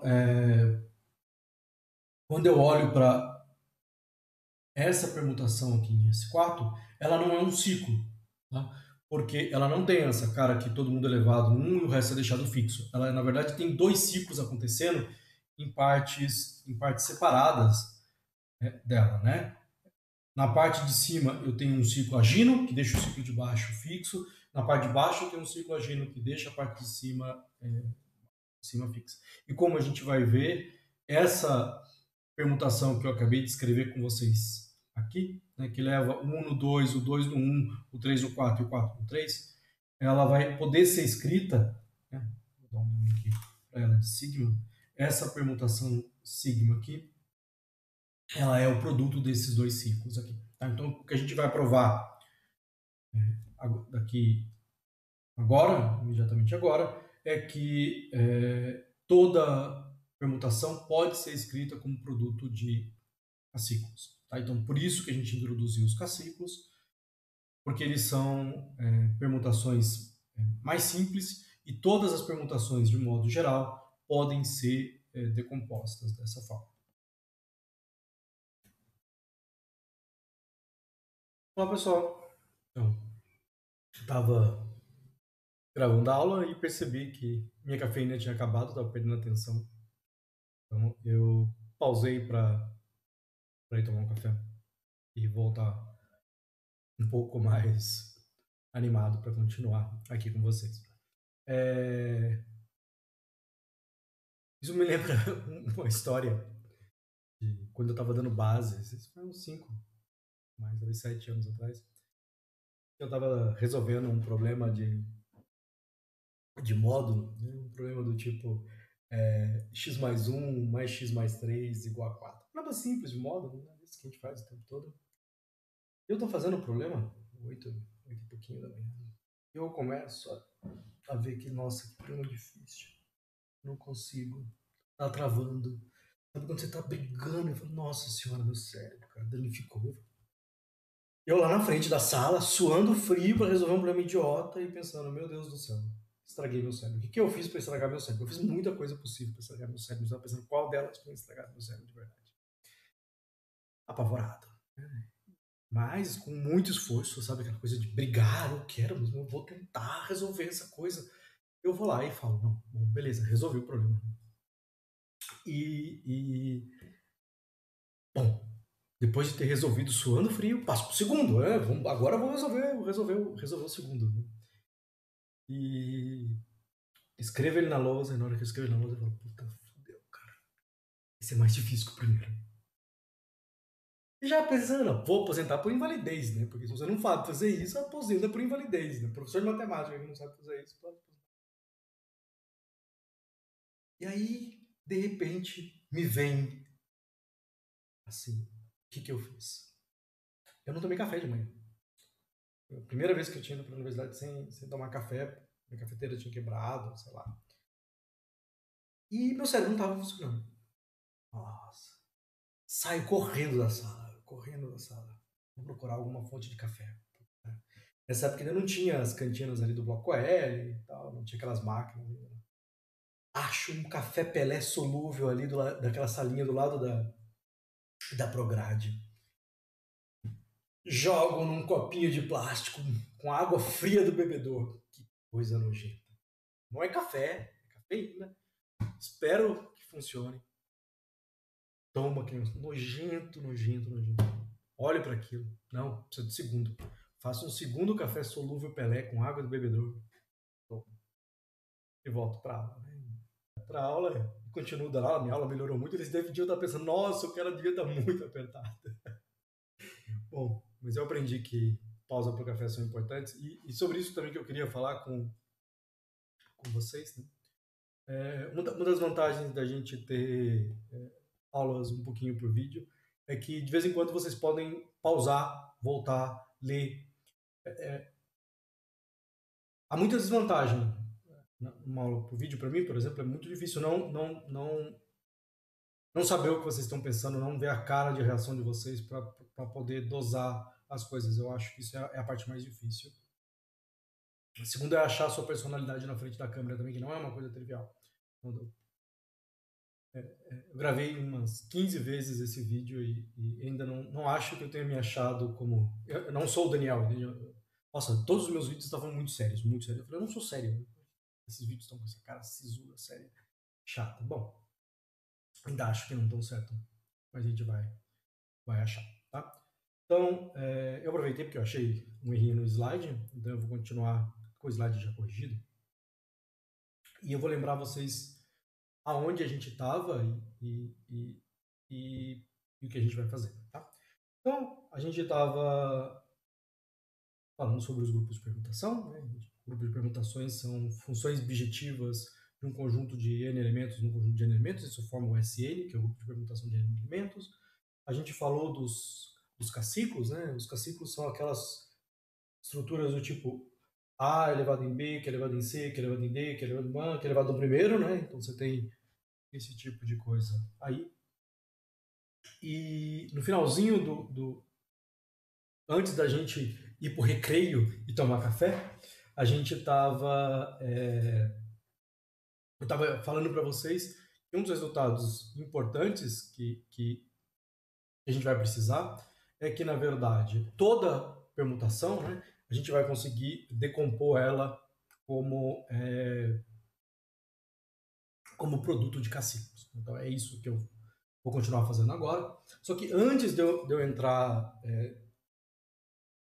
e provar esse resultado sobre a decomposição de caciclos, que é um resultado estruturante, porque a gente vai precisar disso para definir a paridade, que é o que a gente precisa para poder falar de determinante, eu queria fazer dois comentários sobre como se calcula a composição de caciclos, de modo geral, como se calcula a composição de permutações, dar um exemplo, e aí sim a gente vai para a história. Né? Então, indo agora finalmente para o slide, né, para a gente poder continuar, eu lembro vocês que quando você está trabalhando, né, com o grupo de permutação, né, a operação nesse lugar é uma operação de composição de função. Tá? Então, para a gente poder calcular quem é a composta, o que eu faço é calculo primeiro uma função, depois calculo a outra no resultado que eu obtenho. Jeito clássico de fazer composta. Ok? Então, é desse modo que a gente calcula a operação binária nesse grupo. Né? Só para dar um exemplo, eu vou dar esse exemplo primeiro assim, só escrever as ideias mais gerais, depois eu vou mostrar exatamente o que faz essa coisa. Tá? Então, vamos olhar para a seguinte situação. Tá? Imagina que eu tenha um ciclo, um 2 ciclo, né, que é um 2, e que eu tenha um 3 ciclo, que é o 1, 2, 3. Tá? Esses dois aí estão em S5. Tá? Preciso dizer aonde eles estão também, isso é uma coisa importante aqui para a gente poder olhar. Né? Porque 1, 2, 3 poderia estar em S3, S4, S5, S6. Eu estou dizendo que 1 elevado no 2, que é elevado no 3, que é elevado no 1, mas e o resto? Né? Fora disso, ele pode deixar um monte de gente fixo, eu preciso dizer onde eles estão. Tá? Então, eu estou, nesse caso aqui, eu estou considerando eles em S5. Tá? E o que significa, então, calcular sigma de tal? O que significa calcular essa composição? Né? Então, para calcular essa composição, isso é uma função. Eu calculo ela nos seus valores e vejo o que acontece. Então, eu vou calcular sigma tal, um elemento k, né, de 1 até n. E, a partir daí, eu vou entender o que isso significa. Então, eu vou calcular a função 2, lembrando que isso aqui é uma notação bizarra, mas é uma função. Né? É a função que leva 1 no 2, o 2 no 1 e deixa todo mundo fixo. 1, 2, 3 também é uma função. É a função que leva 1 no 2 no 3, o 3 no 1 e deixa o resto fixo. Tá? Então, eu vou calcular essas funções no K. Né? Lembrando que eu calculo as funções de dentro para fora. Então, eu vou calcular primeiro a função 1, 2, 3 no K, e depois eu vou calcular a função 1, 2 em tudo isso daqui. Isso daqui vai me dar a composta. Então, vamos olhar para um exemplo específico. Para a gente enxergar de verdade a composta, eu vou mostrar para vocês o que o produto de 1 com 2, 1, 2 e 3 faz em cada um dos elementos. Tá? Então, eu vou começar olhando o que ele faz com 1. Então, eu vou calcular a função 1, 2 composta com a função 1, 2, 3, né? O 2 ciclo composto com o 3 ciclo, evaluado no valor 1, para ver o que acontece. Então, vamos lá. Então, eu estou no 1. O que acontece quando eu estou no 1? Bom, quando eu estou no 1, eu sou levado no 2, por esse ciclo aqui. Tá? E aí o 2 é levado no 1 por esse ciclo aqui. Tudo bem? Então, o 1 é deixado fixo quando eu calculo essa composição. Vamos olhar agora o que acontece quando eu coloco o 2 aqui. Né? Então, vamos olhar essa função no 2. Bom, quando eu coloco o 2 aqui, o 2 é elevado no 3, né? E essa daqui não altera o 3. Tá? O 3 é deixado fixo por essa daqui só altera o 1 e o 2. Tá? Então, eu tenho que o 2 é elevado no 3, que é elevado no 3, e isso aqui é o que acontece. Tá? Vamos fazer mais um, só para a gente poder enxergar o que está acontecendo. Vamos olhar o que acontece com o 3. Né? Nesse caso, o 3 é elevado no 1, por esse 3 ciclo aqui, e é deixado fixo. Tá? Agora, tanto o 4 quanto o 5 não são alterados por isso daqui, então isso daqui dá a cara de qual é a nossa permutação. é a permutação que leva o 1 no 1, o 2 no 3, o 3 no 2, o 4 no 4, o 5 no 5. Então veja, tanto o 1 quanto o 4 quanto o 5 são deixados fixos. As mudanças acontecem só aqui. O 2 elevado no 3, o 3 elevado no 2. Bom, então, isso daqui é o 2 ciclo 2, 3. Ok? Se eu quiser colocar todos os outros, né, eu posso escrever isso daqui também, colocando o 1 elevado no 1, o 2 elevado no 3, o 3 elevado no 2, o 4 elevado no 4 e o 5 elevado no 4. Tá? Isso aqui é uma notação redundante, mas ao colocar todos os elementos aqui, isso ajuda a gente a provar o teorema que a gente vai querer lá na frente, adicionando esses ciclos redundantes. Tá? Aproveitando isso daqui, vocês podem, de maneira totalmente análoga, depois verificar que se eu fizer o produto na ordem contrária, né, 1, 2, 3 com 2, não 1, 2 com 2, 3, isso vai dar outro resultado. Tá? Isso daí mostra para a gente que os ciclos não comutam necessariamente quando eles se sobrepõem, né, quando o seu suporte se sobrepõe. Bem? E do mesmo jeito, quando você faz o produto de quadrado de um 4 ciclo, ele vai ser o produto de 2 ciclos e assim por diante. Essas coisinhas são legais para vocês fazerem alguns exemplos e ganharem familiaridade. É simples, tá? Mas precisa ganhar familiaridade mexendo com esses exemplos. Bom, dito isso, nós temos agora, finalmente, o nosso primeiro teorema. Né? Se eu não provasse um teorema, eu não mereceria meu salário. Né? Eu sou pago para provar teorema, eu sou um matemático, então nós vamos provar nessa aula duas coisas que são dignas de ser chamadas de teorema. Esse é o nosso primeiro teorema, que é o teorema de decomposição de ciclos de permutações. Decomposições em ciclos de permutações. Tá? Então, o que esse resultado me diz? Esse resultado me diz que toda vez que eu tenho uma permutação em SN, tá? Que não é identidade, tá? Ela é produto de ciclos disjuntos. E essa decomposição é única menos da ordem dos fatores da decomposição. Desde que a gente inclua aqueles ciclos redundantes necessários para cobrir todos os índices. Esse é o nosso teorema. Esse teorema me diz que qualquer permutação vai poder ser escrita como produtos de ciclos disjuntos e que se eu escolher uma ordem para colocar as coisas e eu completar os vazios necessários, essa decomposição é única. Ok? E é muito legal porque a ideia da demonstração é extremamente geométrica, extremamente elegante e extremamente simples. Parece que não é possível provar um resultado desse tipo. Mas a ideia fica muito mais clara quando você pensa na dinâmica associada às permutações. Então vamos desenhar aqui. Ok? Então imagina que eu tenho aqui, isso aqui é meu conjunto, né? Esse é meu conjunto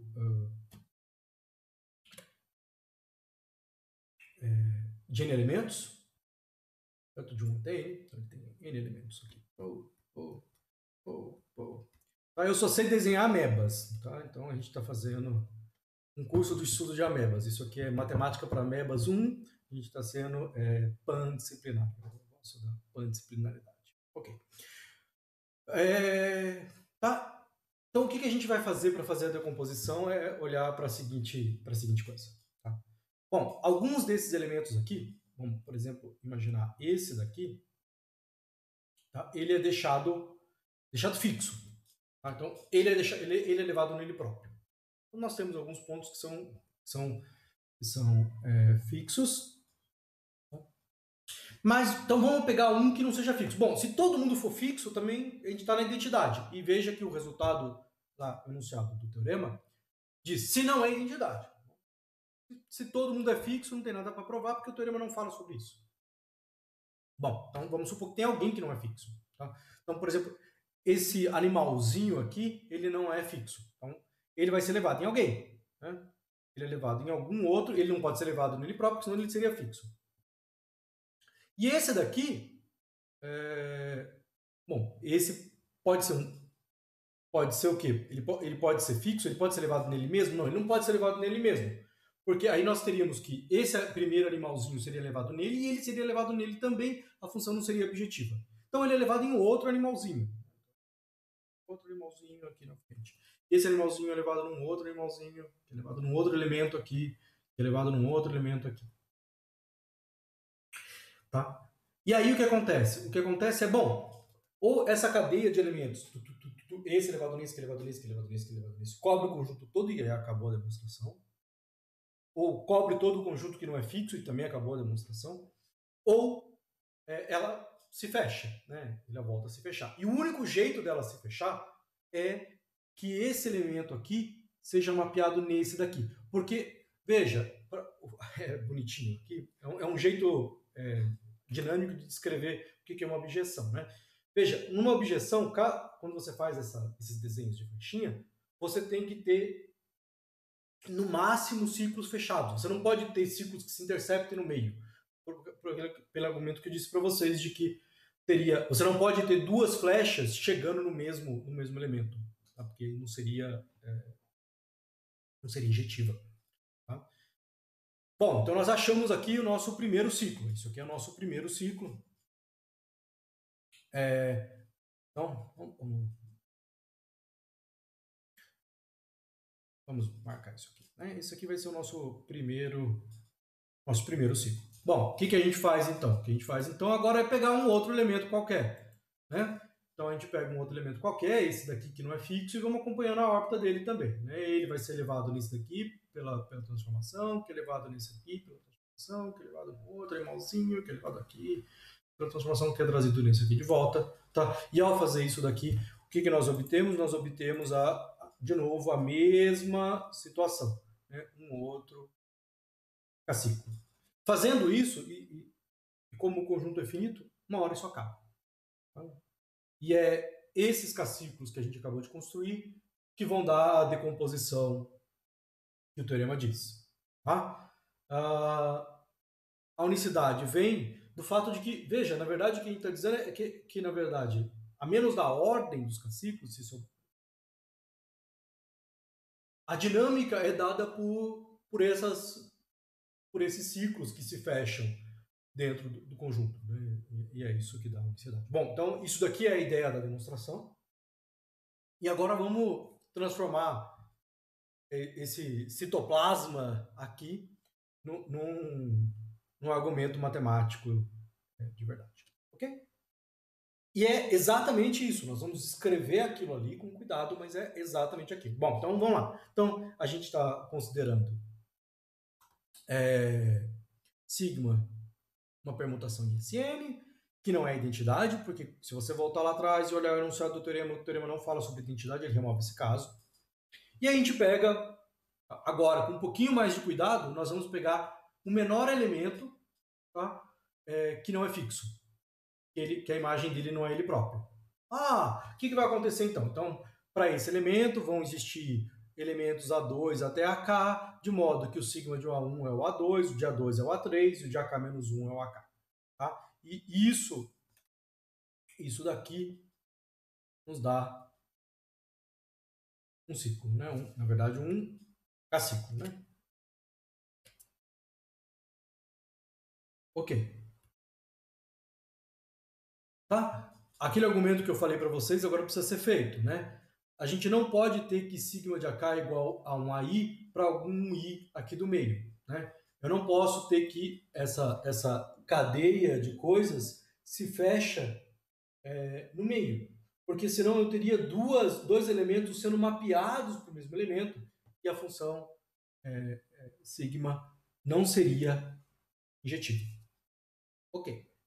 Tá? Então, o que acontece, argumentando a partir daí, é que A1 até AK é um ciclo. Então, nós já obtivemos o nosso primeiro ciclo. Tá? O próximo passo é fazer o quê? O próximo passo é pegar de novo um elemento que não está nesse ciclo e que não é fixo. Fazendo isso daí, tá? Nós obtemos o quê? Nós obtemos um novo ciclo. Esse ciclo não pode ter elementos em comum com o primeiro, eles são disjuntos, tá?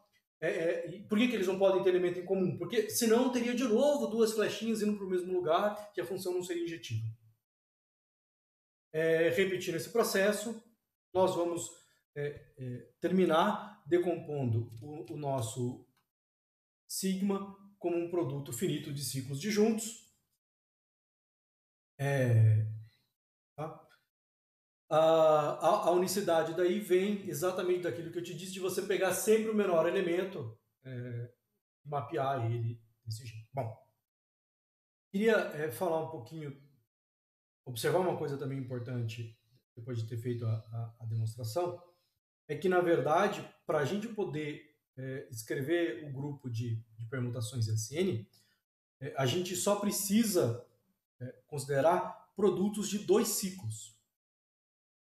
Tá? O que eu quero dizer com isso é que os dois ciclos do tipo IJ geram todo o grupo SN. Eu vou escrever direitinho como que qualquer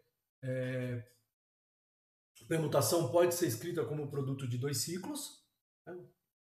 Daqui a pouco. Mas antes de fazer isso, eu também observo para vocês que esses fatores não são necessariamente disjuntos e não precisam comutar. Né? Na verdade, e essa decomposição como produto de dois ciclos está longe de ser única. Tá? Só para dar um exemplo disso, ao contrário da decomposição anterior que a gente fez, que era única, agora eu consigo escrever a identidade de várias maneiras diferentes como produto de dois ciclos, só para dar um exemplo de que a unicidade não acontece. Né? Qualquer, na verdade, produto de dois ciclos, qualquer dois ciclos ao quadrado, ou a quarta, ou a sexta vão ser idênticos. Ok. Então agora nós chegamos aonde era crucial para a gente, que é definir a paridade de uma permutação. E o que vai ser a paridade? Tá? A paridade é um número de dois ciclos que aparecem na fatoração de uma permutação. Então, quando eu escrevo uma permutação como um produto de dois ciclos, quantos ciclos aparecem a paridade? Mas, professor, você não acabou de falar que essa decomposição em dois ciclos não é única? Não é única. Mas o fenômeno interessante é que, apesar dela não ser única, se eu escrevo como produto de 2, eu talvez consiga escrever como produto de 4, mas eu não consigo escrever como produto de 3. Tá? Esse é o próximo resultado que a gente vai provar. Que a paridade é algo bem definido. Ou então eu uso ou um número par de permutações, ou eu uso um número ímpar de dois ciclos. Tá? Um número par de dois ciclos ou um número ímpar de dois ciclos. Mas as duas coisas não podem acontecer ao mesmo tempo. Tá? Tá? Então, só para dizer para vocês, tá? Então, o sinal é menos 1 elevado a R, onde R é o número de dois ciclos. Tá? Então, se ele tem um número par de ciclos, o sinal é positivo. Se ele tem um número ímpar, ele é negativo. Ok. Então, voltando ao que eu tinha acabado de falar para vocês ali atrás, né? A gente já provou que toda permutação pode ser escrita como decomposição pode ser escrito como produto de K-ciclos.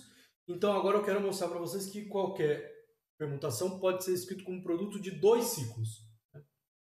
Como que a gente faz isso? A gente vai fazer isso provando que qualquer K-ciclo é produto de dois ciclos. Tá? E essa demonstração é uma demonstração por exibição. Eu digo para vocês como fazer isso. Tá aqui. Tá? Então, se eu quero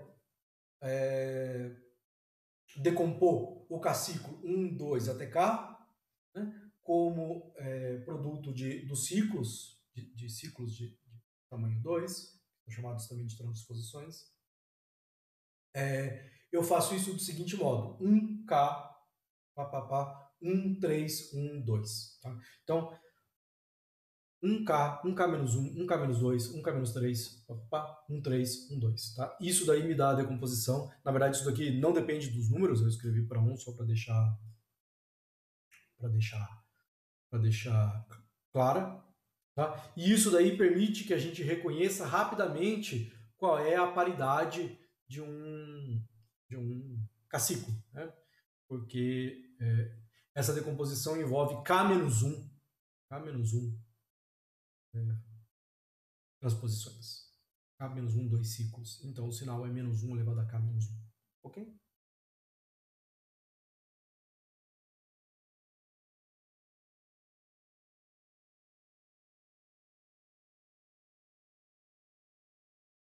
Então, nesse ponto, nós chegamos no segundo teorema, que é o teorema da paridade, né?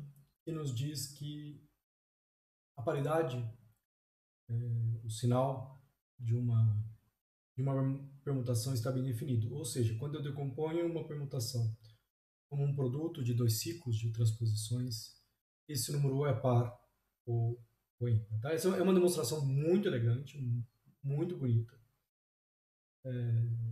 E tem uma ideia que depois ela é muito usada, por exemplo, na teoria de Galois, para você, quando você quer provar que polinômios por exemplo, polinômios de grau 5 não pode ter suas soluções expressas como fórmulas fechadas envolvendo radiciação. A ideia é olhar para como as permutações agem sobre polinômios de várias variáveis e mostrar que esse sinal está bem definido, independente da decomposição. Entendi? E depois mostrar que, então, se você tem duas decomposições e esse sinal está bem definido, independente da decomposição, esse sinal tem que ser o mesmo. Tá? Então, essa é mais ou menos a ideia. Tá? Então, vamos começar a fazer os passos. Né? Como eu disse para vocês, a ideia é olhar para o grupo SN agindo no espaço dos polinômios de várias variáveis. Sim, de várias variáveis. Então, a gente vai olhar para o espaço dos polinômios de N variáveis, onde esse número de variáveis é o mesmo que o grupo de permutação que a gente está considerando. Então, a gente está olhando SN, vamos olhar para os polinômios de N variáveis. E a gente tem uma ação muito natural dessas permutações nesses polinômios. O que ele faz é trocar as variáveis. Então, nesse conjunto, né, eu tenho N variáveis podem ser permutadas, e o grupo de permutação permuta essencialmente N números, mas então ele pode permutar também N variáveis. De que maneira? Né? A definição parece complicada, mas ela é, no fundo, extremamente simples. A gente define a ação da permutação sigma no polinômio nas variáveis x1 até xn como sendo o polinômio, só que agora nas variáveis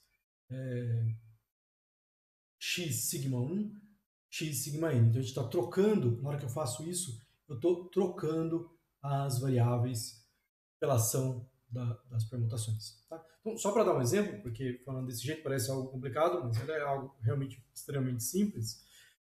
Vamos olhar para o que o 3 ciclo 1, 2, 3 faz um polinômio nas variáveis x1, x2, x3, x4, x5. Tá? Ele faz o polinômio onde eu vou trocar a variável x1 pela segunda, vou trocar a segunda pela terceira, então x2 vai para x3, e a terceira pela primeira. E a terceira que está aqui, né? Pela primeira que está aqui. Então, esse é o modo como ele vai agir. Ok? Então, nós temos uma ação das permutações das variáveis, permutando as variáveis. É muito complicado. Mas nós vamos considerar essa ação num polinômio de N variáveis bem específico, que é o delta aqui. Esse polinômio delta é o produtório de todas as diferenças de duas variáveis. x1 menos x2, x2, na verdade de x2 menos x1, x3 menos x2, assim por diante. Onde eu vou, esses índices aqui, j e i, vão ser sempre do seguinte modo. J vai ter que ser maior do que i, e as duas variáveis vão de 1 até n. Então, para n igual a 4, eu vou ter todas as possíveis termos lineares, onde a primeira variável é maior que a segunda, e a primeira variável vai de 1 até 4, e a segunda vai em valores menores do que esse. Okay? Então aqui, se eu coloco o x4, pode aqui vir o x1, pode vir o x2 e pode vir o x3. Se essa variável é x2, só tem o x1, porque ela tem que ser menor. Se tem x3, tem o x1 e tem o x3 menos x2. Então, todas essas variáveis aí. Esse aqui é um exemplo do delta, quando eu estou trabalhando com 4 variáveis. Ok? E uma coisa interessante é que para esse polinômio aí, é o que a gente vai provar agora, só tem duas coisas que pode acontecer quando você aplica uma permutação. Tá? Quando eu aplico uma permutação, eu vou estar trocando essas duas variáveis. Então, se eu troco uma variável, imagina que aqui atrás, aqui, né? Se eu troco essa variável por essa daqui, aparece um sinal de menos. Tá? Então, isso pode acontecer ou isso pode não acontecer. Essencialmente, eu tenho essas duas coisas. E eu vou ter que ficar olhando em cada um desses termos, desse delta aqui, cada um desses termos que estão aqui, se eu tive uma troca ou não tive uma troca de sinal. Tá? E é isso que a gente vai fazer.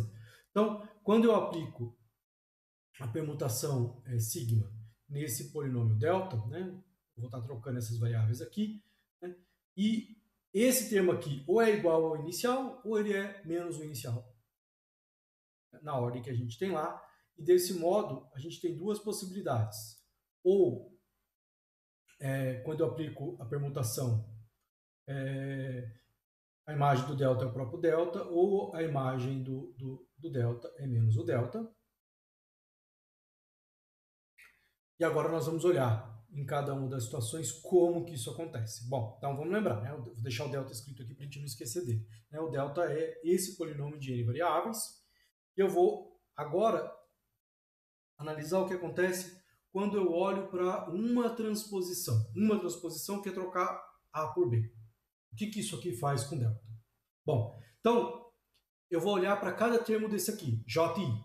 Tudo bem? Então eu vou ter um termo do tipo xj menos xi. Eu quero entender o que essa transposição aqui faz com cada um desses termos aqui. Ok?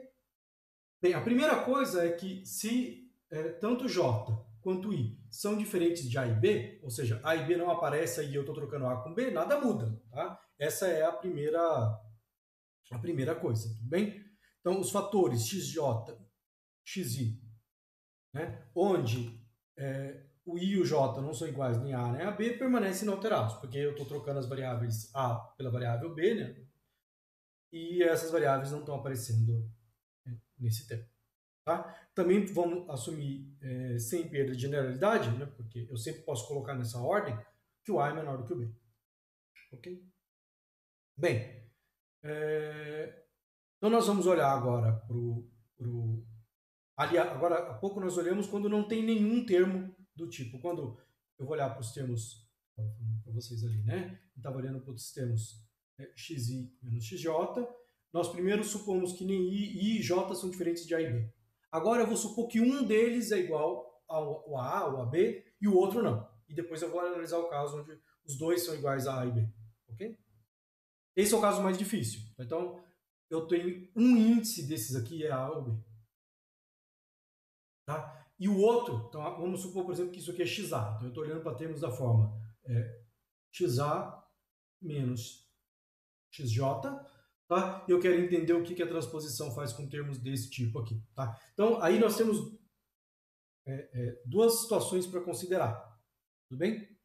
Então, eu vou olhar para os termos onde, por exemplo, o J está entre o A e o B, ou quando o J não está entre o A e o B. Ele pode estar depois, ou pode estar antes, mas ele não está entre A e B. Ok? Então, nós vamos olhar para esses dois casos separadamente.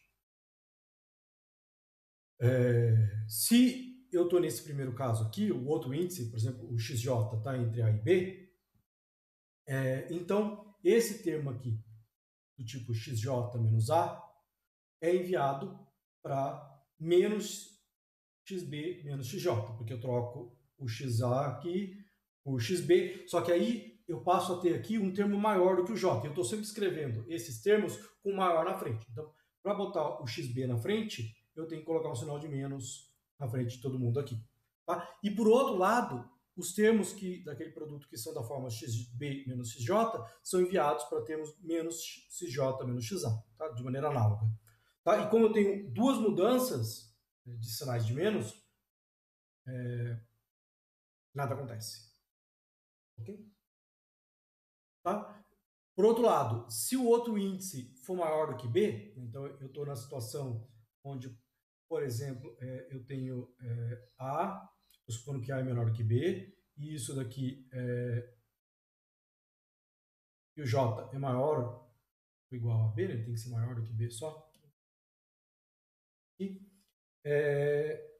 nós vamos olhar para esse tipo de situação e nós vamos ver que o termo XJ menos XA e XJ menos XB, quando eu faço essa troca, né, quando eu troco o A pelo B, o J continua maior e não há nenhuma troca de sinal. O J continua maior do que o B, o J continua maior do que o A, e nenhum desses dois termos aqui são trocados, eu não tenho nenhuma mudança de sinal nos termos.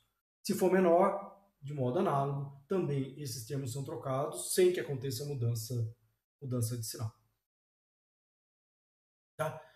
Finalmente, a situação onde os dois índices aparecem, que é xb menos xa, quando eu faço a troca, aparece um sinal de menos. Tá? Então, quando eu olho para todos os termos, veja, só esse termo aqui,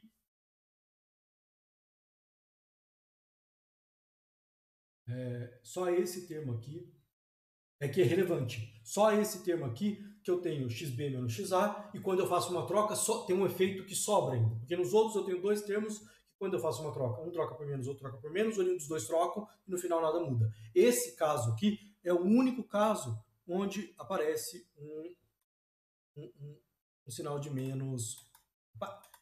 Um sinal de menos relevante, ok? Então, quando eu olho para o sinal para mudança total, uma transposição, tá, leva esse polinômio delta em menos delta e leva esse polinômio menos delta em delta. Tá? Ele troca o sinal disso daí. Ok. Então, essa era a parte difícil, mostrar que uma transposição troca o sinal daquele polinômio. Tem muito caso para analisar e tal. Mas depois que você entende que uma transposição, e vale a pena agora, para você entender isso aqui, fazer de verdade, analisar esse caso num exemplo bem concreto. Pegar o caso, um problema de 4 variáveis, uma transposição e ver o que eu estava falando para você em detalhes, tudo bem? Então, cada transposição gera uma mudança de sinal. Tá? Então, se eu tiver uma permutação que é um produto de R transposições, ou que pode ser escrita como um produto de S transposições, tá? Na hora que eu fizer isso daqui, analisando a composta várias vezes, eu vou estar mudando o sinal ou por R, porque eu vou estar fazendo R trocas, ou por S, porque eu vou estar fazendo S trocas que mudam o sinal cada vez por menos 1. Tá? Mas a primeira coisa que é interessante é que esse sinal é mudado pela transposição de maneira independente de como eu decomponho. Então, esses dois resultados aqui têm que ser iguais. Então, menos 1 elevado a R tem que ser igual a menos 1 elevado a S. E assim, R e S têm a mesma paridade. Tá? É um jeito muito elegante de mostrar que uma coisa é igual, mostrando que, na verdade, eles são igual a uma terceira, mostrando que eles são independentes do jeito que eu estava pensando sobre eles. Né? O sinal é dado pela ação sobre aquele polinômio. Então, como o sinal é dado pela ação sobre aquele polinômio, não depende da decomposição em transposições em dois ciclos que eu estou, na verdade, considerando. Tá? Isso daí, na verdade, nos diz que esse sinal está bem definido. É fácil de ver que a identidade tem sinal 1, é fácil de ver que o sinal do produto é produto dos sinais e que o sinal da inversa é menos 1 o sinal. Tá? Menos 1 o sinal. E dessa maneira é igual ao próprio sinal, porque 1 elevado a menos 1 dá 1 e menos 1 elevado a menos 1 dá menos 1. Ok? Bom, essa proposição que eu acabei de falar para vocês, eu vou deixar para vocês como exercício, é facinho. Quem tiver dúvida pode depois me procurar e perguntar. Ou no grupo do Telegram, que nós já temos um pessoal entrando lá, ou nos horários de atendimento. Ok. Então, para a gente terminar essa primeira aula, eu quero falar para vocês da nossa última estrutura algébrica que será tratada nessa aula, que são os corpos. Tá? A ideia de olhar para corpos. Corpos são objetos que, do ponto de vista de realização de conta, de somar, subtrair, dividir, multiplicar, eles são análogos aos reais, aos racionais ou aos complexos. Então a gente pode somar, pode dividir, pode. Então, na verdade, a gente vai construir uma estrutura algébrica onde fazer conta é muito parecido com fazer conta com números racionais, reais e complexos. Tá? Então, essa daqui é uma estrutura algébrica. Nós vimos os grupos, né? Os grupos eram uma estrutura algébrica com apenas uma operação. Os corpos, por parecerem com os números reais, têm duas operações, tem a soma e tem o produto. Né? A partir da soma, a gente define a subtração, que é a soma com um oposto, e a partir da multiplicação, a gente define a divisão, que é a multiplicação pelo inverso. Tá? Então, basta ter duas e as outras a gente define a partir dessas. Tá? E a gente, então, um corpo vai ser um conjunto com duas operações e que satisfaz as seguintes, acho que são nove axiomas. A primeira, a soma é comutativa, então somar x com y é a mesma coisa que somar y com x para qualquer valor de x e y. Eu tenho a associatividade da soma, eu tenho o elemento oposto, um elemento que é chamado de zero, tal que x mais zero é o próprio x. Tá? Existe, eu falei oposto, acho que é o elemento neutro. Né? Existe o oposto, um elemento menos x, de modo que quando eu somo x com menos x dá zero, esse é o oposto desse número. Tá? Olha, tem um erro no meu slide. Eu tenho também que o produto é comutativo, eu tenho que o produto é associativo, eu tenho a existência do elemento neutro em relação à multiplicação e que esse elemento neutro é diferente do zero. Tá? Então, qualquer corpo tem pelo menos dois elementos, ele tem o zero e tem o 1. Né? Na verdade, esse é o menor corpo possível, que é aquele corpo que eu chamei de par ou ímpar lá atrás, aquele exemplo lá. Na verdade, eu estava definindo a estrutura de soma do que a gente vai chamar de Z2. Estava definindo a tabela do produto também. Então, por isso que aquele exemplo estava lá atrás. Tá? E esse elemento 1, ele é o elemento neutro multiplicativo. Tá? Nós temos a existência do inverso multiplicativo para todo elemento que não é o zero. Né? Igualzinho, a gente está no R, nos racionais ou em Q. E a gente tem também uma propriedade que mistura as duas operações, que é a propriedade distributiva. Ok? Então, esses são os 9 axiomas de corpo. Tá? Ele essencialmente nos diz que nós podemos realizar as operações de soma, de produto, de maneira muito similar ao que nós estamos fazendo, né, nos racionais, nos reais, nos complexos. Tá? Isso daqui implica uma série de boas propriedades, como lei de cancelamento, resolver equações lineares do mesmo jeito que a gente resolvia com R, C e tal. Ok? Então, eu vou só chamar a atenção para algumas coisinhas antes de eu dar alguns exemplos de corpo. De novo, né? Geralmente, quando a gente escrever um corpo, você vai ver que lá para frente eu vou escrever simplesmente K em letra negrito de quadro negro, que é essa que tem uma barrinha do lado, e eu não vou dizer as operações, mas quando a gente vai falando de verdade de um corpo, eu tenho que lembrar que um corpo é uma estrutura algébrica, então é um conjunto com duas operações e que satisfazem os axiomas que eu coloquei ali, né? Só para dizer, o nome usual é essa operação de mais é chamada de adição, e a operação pontinho ou omissão, porque aqui o usual é nem colocar nada, é chamado de multiplicação. Ok? Então, nós temos alguns exemplos de copos que acompanham a gente há bastante tempo, né? Em matemática, a gente constrói novos objetos a partir de objetos que a gente já gosta, né? A gente gosta muito de racionais, reais e complexos. Eu gosto muito dos complexos. Eu tenho uma paixonite por ele. Bom, então nós temos esses três exemplos de copos, tá? E uma coisa interessante sobre esses copos, né? Todo mundo sabe disso, é que Q está contido em R, que está contido em C. Né? Nós temos três copos, onde cada um deles é uma extensão do anterior. Né? Tá? Esse tipo de situação, onde você tem copos cada vez maiores, estendendo o anterior, também é uma das forças que levaram ao desenvolvimento da álgebra linear. A álgebra linear tem várias forças que levaram ao seu desenvolvimento, mas essa daqui também é uma fonte de motivação para o desenvolvimento da álgebra linear. Tá, vamos construir um exemplo de corpo que, bom, eu espero que quase ninguém aqui tenha visto, que é o Q raiz de 2. Tá? O Q raiz de 2, o Q raiz de 2 são elementos da forma A mais B raiz de 2, onde A e B são racionais. Ok? Então, esse corpo, todo elemento dele pode ser escrito como um A mais um B raiz de 2. Mais ou menos como o complexo é escrito como A mais BI. Nesse caso aqui é A mais B raiz de 2. Tá? E aí, para que isso aqui seja um corpo, nós temos que definir as operações. Né? A operação de soma. O que eu faço na operação de soma? Não, a operação de soma é fácil. Somo o A, o termo que não tem raiz de 2 aqui.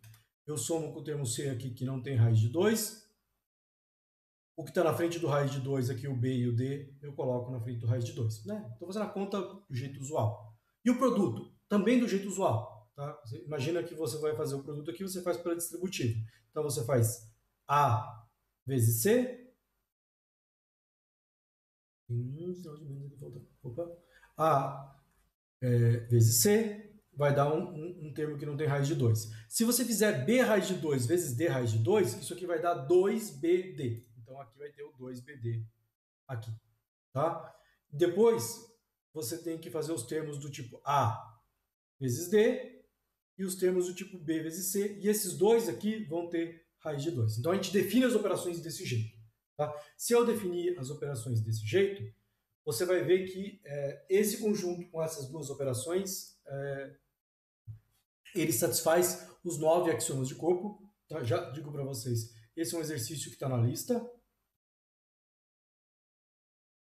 para mostrar que isso aqui realmente é um corpo e que ele satisfaz os 9 axiomas. Ok? Eu chamo a atenção para vocês que eu dei 4 exemplos, né? Racionais, reais, complexos e Q raiz de 2. E todos esses exemplos que eu dei para vocês são conjuntos infinitos, eles têm infinitos elementos. Tá? Um outro exemplo que eu queria fazer para vocês, que eu estava falando mais ou menos antes, que tem a ver com que são os corpos de característica prima, ZP. Né? O que eu vou fazer? Então eu vou pegar os números de 1 ou de 0 até p-1, tá? Eu vou pegar os números de 0 até p-1, tá? E eu vou fazer as operações de soma e multiplicação módulo p. Tá? Então, toda vez, por exemplo, que eu passar de p, eu subtraio p e pego o resto dessa subtração. Então, só para dar um exemplo, eu vou fazer aqui o Z2. Né? Então, no Z2, os elementos aqui são o 0 e o 1. Né? Então, vou fazer as operações de soma, só para a gente olhar como que a gente faz a soma. Depois de... Então, eu vou fazer 0 mais 0. Isso vai dar 0, porque nada. 0 mais 1, isso vai dar 1. E 1 mais 1, 1 mais 1 daria 2, só que 2 não está aqui. Tá? Só que, como eu estou fazendo o módulo 2, toda vez que passa de 2, eu subtraio 2, quantas vezes for preciso, até voltar dentro dessa escala. Então, como aqui vai dar 2, 2 é equivalente a 0 nesse conjunto. tá? Falta o quê? Falta 1 mais 0 aqui para a gente ver quanto que dá. 1 mais 0 dá 0, né? Então, é desse modo que eu faço as operações de soma. Se eu quiser fazer as operações de produto, 0 vezes 0 vai dar 0, 0 vezes 1 vai dar 0, qualquer coisa vezes 0, tá? E 1 vezes 1 dá 1. Tá? Então, isso daqui define as operações de produto, isso aqui define as operações de soma, isso daqui define quem é o Z2. Tá? Toda vez eu só estou olhando para o resto da divisão, o resto da subtração por P, o resto da divisão por P. Ok? Só para dar um exemplo mais interessante, eu vou olhar para vocês agora para Z5. Eu vou olhar um elemento dessa tabela aqui, que é, por exemplo, o 3 vezes o 3, certo? 3 vezes 3 dá 9, né? Mas 9 não está do intervalo de 0 até 4. Mas se eu subtrair o 5 dele, dá 4. Então, 3 vezes 3 dá 4. Tá? 2 vezes 2 dá 4, também está aqui, não preciso fazer nada. E se eu fizer 4 vezes 4, isso dá 16. 16, quando eu divido por 5, dá resto 1. Isso daqui. As operações de soma são feitas de modo análogo. Tá? Isso daqui só funciona, isso aqui só vai ser um corpo se P for primo. Se P não for primo, o que acontece é que você vai ter uma coisa chamada divisor de zero. Tá? Vou mostrar para vocês, por exemplo, você pode definir o que seria Z4, né? Que é os números 0, 1, 2 e 3 com as operações módulo 4. O problema disso, nesse lugar aqui, é que como 4 não é primo, quando eu faço, e 2 é fator de 4, quando eu faço 2 vezes 2, isso aqui dá 0. Então eu tenho elementos que quando multiplicados um pelo outro vão dar 0. Tá? Então, isso aqui não é um corpo, isso aqui é só um anel. Quando eu falar de anel, eu vou voltar a falar desse exemplo aqui com um pouquinho mais de coisa. Bom, tá? O conjunto das matrizes 2 por 2, com entradas nos números reais, esse exemplo a gente vai olhar bastante, né? Com adição e multiplicação de matriz, não é um corpo, porque a multiplicação de matriz não é comutativa, a gente não consegue fazer divisão, porque eu não supus que elas são inversíveis, e existem divisores de zero. Existem matrizes que não são zero, que quando eu multiplico uma pela outra, dão zero. Né? Acho que, por exemplo, se eu não estou errado, essa matriz aqui, vezes ela própria, dá a matriz nula, e esse aqui é o zero desse espaço. Então, nós temos dois elementos que são diferentes de zero, cujo produto dão zero. Ok? Eu já falei para vocês que um corpo possui pelo menos dois elementos, isso está nos seus axiomas, né, que existe o zero e existe um e eles são diferentes. É razoavelmente fácil de mostrar que o produto de qualquer número por zero ou de zero por qualquer número dá zero, tá? E que eles não têm divisores de zero. Ou seja, se o produto de dois elementos dá zero, então um deles é zero, pelo menos um deles é zero. Tá? Isso aqui é bem fácil de mostrar, é só você multiplicar pelo inverso do A e você vai chegar aonde precisa. E essa proposição aqui também é deixada como exercício, ela é bonitinha, é facinho de fazer, para vocês se acostumarem a fazer demonstrações a partir dos axiomas. Ok? Aqueles exemplos que eu falei para vocês, onde você tem um corpo contido dentro de outro, o menor, nesse caso, é chamado de subcorpo e o maior é chamado de extensão. Então, R é um subcorpo dos complexos e uma extensão dos racionais. Ok? Bom, como eu disse para vocês, fazer conta com corpos é bastante análoga a fazer conta com, com os números reais, com uma particularidade que é a característica do corpo. Né? Que em alguns corpos, quando eu vou somando um número várias vezes, isso pode dar zero. Eu não posso ter multiplicações dando zero, mas eu posso ter somas dando zero. Tá? Por exemplo, se você quiser olhar no F5, 5 é 1 mais 1 mais 1 mais 1 mais 1 e isso é zero. Então, se eu somar 5 vezes, isso dá zero. Tá? Isso exige um certo cuidadinho na hora que a gente vai fazer álgebra linear sobre esses corpos, porque às vezes a gente acha que alguma coisa é diferente de zero, mas na verdade ela pode ser zero. E isso leva à definição do que é uma característica de um corpo. A característica de um corpo é o menor número, tá, de quando eu faço n somas de 1, isso dá zero. Tá? Pode ser que isso não aconteça, nunca dê zero, por exemplo, nos reais, nos racionais e nos complexos. Eu posso somar um quantas vezes eu quiser e nunca vai dar zero. Nesse caso, a gente diz que esses corpos têm característica zero. E se existir um número